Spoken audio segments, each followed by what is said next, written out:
Good morning વિદ્યાર્થી મિત્રો, તમારું હાર્દિક સ્વાગત છે આપણી યુટ્યુબ ચેનલ એમડી એકેડમીમાં। આજે આપણે વાત કરવાની છે આજના મહત્વપૂર્ણ કરંટ અફેરની। આ કરંટ અફેર ગુજરાતની બધી જ એક્ઝામ માટે મોસ્ટ ઇમ્પોર્ટન્ટ છે। પહેલો ક્વેશ્ચન છે કે તાજેતરમાં કયા દેશે ભારત સાથેના જે સંબંધોને વ્યૂહાત્મક ભાગીદારના સ્તરે પહોંચાડવા માટે મિત્રો એમઓયુ કર્યા છે? તો જવાબ આવશે મિત્રો ફિલિપાઇન્સ।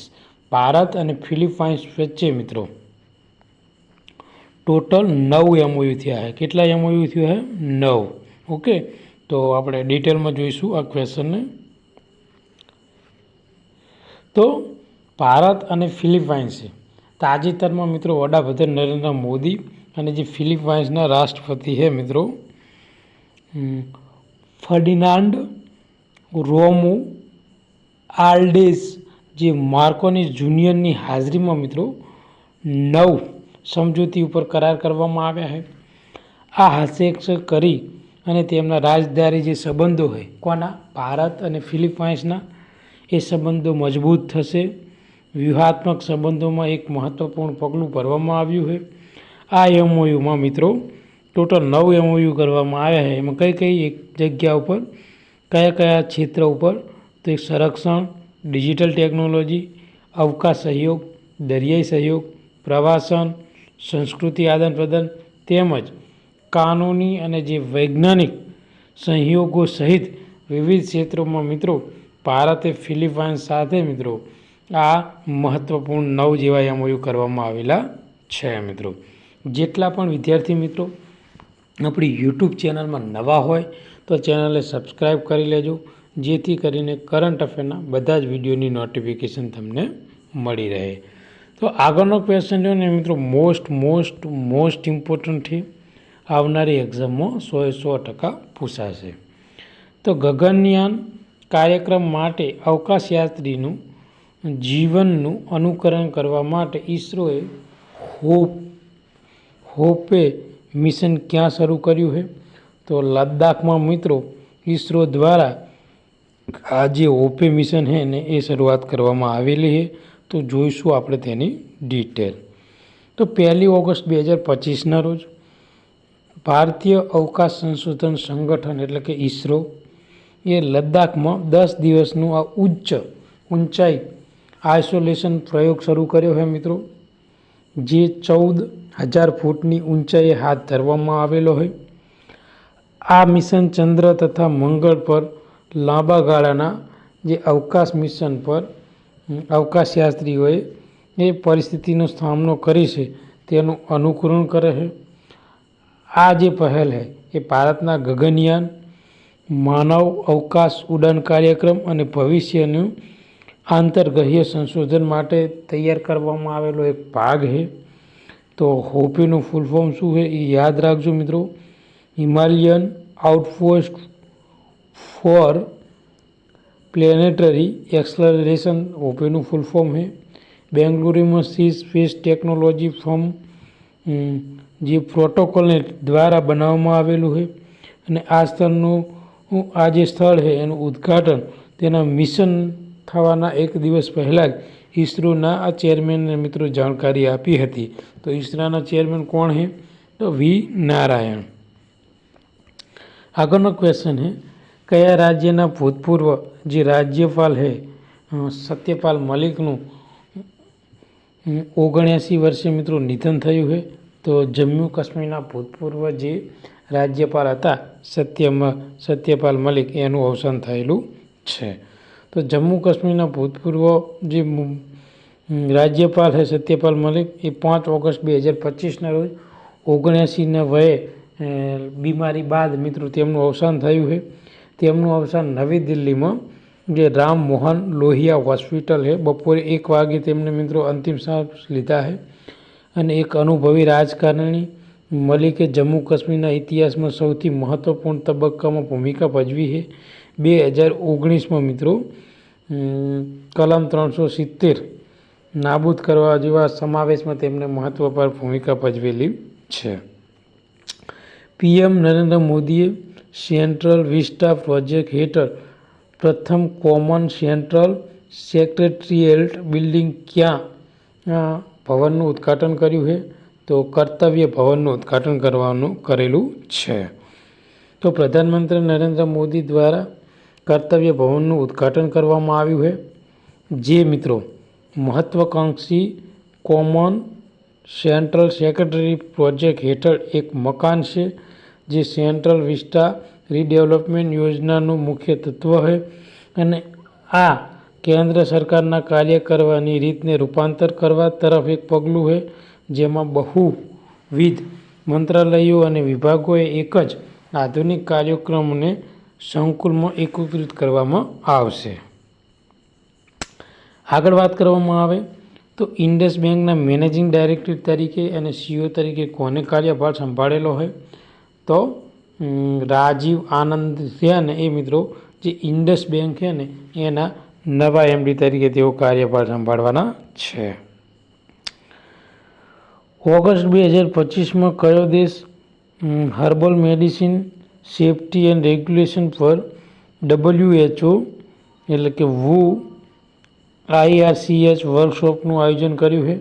તો ભારત દ્વારા આ વર્કશોપનું આયોજન કરવામાં આવેલું છે અને આ જે ક્વેશ્ચન છે એ આવનારી એક્ઝામ માટે મોસ્ટ ઇમ્પોર્ટન્ટ છે.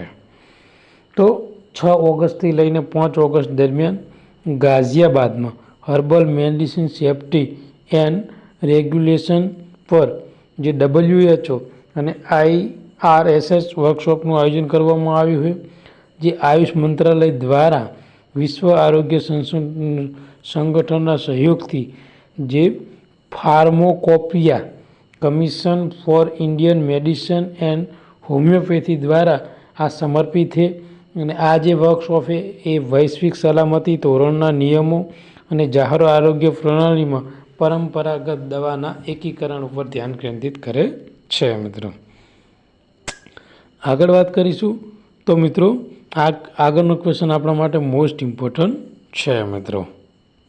મિત્રો સંરક્ષણ નવીનતા માટે જે અગ્નિશોધ સંશોધન સેલ શરૂ કરવા માટે કઈ સંસ્થાએ ભારતીય સેના સાથે ભાગીદારી કરેલી છે? તો મિત્રો યાદ રાખજો, IIT મદ્રાસ દ્વારા જે અગ્નિશોધ સંશોધન સેલ ઉપર મિત્રો ભારતીય સેના સાથે ભાગીદારી કરેલ છે.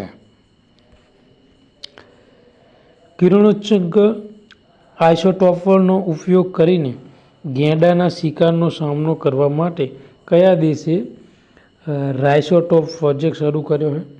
તો દક્ષિણ આફ્રિકા દ્વારા મિત્રો જે રાઇસોટોપ પ્રોજેક્ટ શરૂ કરવામાં આવેલો છે. શા માટે? તો જે ગેંડાના શિકારનો સામનો કરવા માટે આ એક મહત્વપૂર્ણ પ્રોજેક્ટ શરૂ કરેલો છે. કોરસ પછીનો તેનો સૌથી મોટા સોદા ઉપર કઈ કંપનીએ ઇટાલિયન ટ્રક નિર્માતા જે ઇવેકોને $3.8 બિલિયન હસ્તાક્ષર કર્યો છે? તો ટાટા મોટર્સ. તો ટાટા મોટર્સ ઇલેક્ટ્રિક ટ્રક અને બસ ઉત્પાદન જે ઇવેકોને $3.8 બિલિયન હસ્તગત કર્યા છે, જે 2007માં કોરસ સંપાદન પછીનો સૌથી મોટો સોદો છે અને 2008માં જેગુઆર લેન્ડ રોવરને હસ્તગત કર્યા હતા. પછી જે ઓટોમેટિક ક્ષેત્રમાં આ સૌથી મોટું મહત્ત્વનું પગલું છે અને આ વ્યૂહાત્મક સંપાદન ભારતમાં તેના પ્રભુત્વ, યુરોપ, અમેરિકામાં એક મજબૂત હાજરી જોડી અને કોમર્શિયલ વાહન સેગમેન્ટ ટાટા મોટર્સની વૈશ્વિક જે સ્થિતિ છે એને બનાવે છે. મિત્રો 2025માં પેન અમેરિકન કપમાં કયા દેશે પુરુષ અને મહિલાએ હોકી ટાઇટલ જીત્યું છે?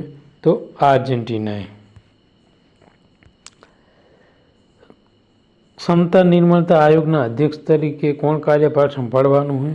તો શ્રીમતી S. રાધા ચૌહાણ મિત્રો જે ક્ષમતા નિર્માણતા આયોગ છે એનો કાર્યભાર સંભાળવાના છે. તો ઉત્તર પ્રદેશ કેડરના 1988 બેચના IS અધિકારી શ્રીમતી S. રાધા ચૌહાણ એ નવી દિલ્હીમાં ક્ષમતા નિર્માણતા આયોગના અધ્યક્ષ તરીકે સત્તાવાર રીતે કાર્યભાર તેઓ સંભાળવાના છે. તેઓ શ્રી આદિલ ચેલુલભાઈનું સ્થાન લેવાના છે. તો કોનું સ્થાન લેવાના છે? આદિલ ચેલુલભાઈનું. હાલમાં કયા રાજ્યના મુખ્યમંત્રીએ છોકરીઓના ઉચ્ચ શિક્ષણને વેગ આપવા માટે જે મૈત્રી નિજ્જત મોયના 2.0 લોન્ચ કર્યું છે? તો આસામના મુખ્યમંત્રી દ્વારા આ મહત્વપૂર્ણ એક પોર્ટલ શરૂ કરવામાં આવેલું છે. તો આસામના મુખ્યમંત્રી છે ડૉક્ટર હેમંતા બિસ્વા શર્મા. આ જે મુખ્યમંત્રી છે એ નિજ્જત મોયના 2.0 યોજનાનો પ્રારંભ કર્યો છે, જે માસિક નાણાકીય સહાય દ્વારા ઉચ્ચ શિક્ષણમાં છોકરીઓને પ્રવેશને પ્રોત્સાહનના હેતુથી આ એક મહત્વપૂર્ણ યોજના આસામ દ્વારા શરૂ કરવામાં આવેલી છે. આ યોજના ઔપચારિક રીતે ગુવાહાટી યુનિવર્સિટી, બિરમ્પી કુમાર બિરુવા ઓડિટોરિયમ ખાતે આવેલો હતો અને આના જેના ફોર્મ છે મિત્રો એ ઔપચારિક રીતે વિતરણ માટે રાજ્યભરમાં એક સાથે કાર્યક્રમનું આયોજન કરવામાં આવેલું હતું. તો તમારે ખાલી એટલું જ યાદ રાખવાનું છે કે નિજ્જત મોઈન 2.0 યોજના કયા રાજ્ય દ્વારા અમલમાં મૂકવામાં આવેલી છે? તો આસામ. અને એનો હેતુ શું છે? તો કે નાણાકીય સહાય દ્વારા જે ઉચ્ચ શિક્ષણમાં છોકરીઓને પ્રવેશનું પ્રોત્સાહન આપવા માટે આ યોજના શરૂ કરેલી છે. આજના કરંટ અફેરનો લાસ્ટ ક્વેશ્ચન કે ડોનાલ્ડ ટ્રમ્પે રશિયન તેલ ખરીદી કરતાં ભારતીય આયાત પર ટેરિફ કેટલા ટકા કરવામાં આવ્યો છે? તો મિત્રો 50% ટેરિફ થઈ ગયો છે. પહેલાં 25% ટેરિફ લગાવ્યો છે અને હવે ફરીથી 25%નો વધારો કરીને ટોટલ 50% ટેરિફ અમેરિકા દ્વારા ભારત ઉપર લગાવવામાં આવેલો છે. તો આજનું આ મહત્વપૂર્ણ કરંટ અફેર આપણે અહીંયા પૂરું કરીશું. આ વિડીયો તમને ગમ્યો હોય તો આપણી ચેનલને સબસ્ક્રાઈબ કરજો. તમારા બીજા મિત્રો જે પણ ગવર્મેન્ટ જોબની તૈયારી કરતા હોય એમને આ વિડીયો મોકલી આપજો. Thank you. ધન્યવાદ.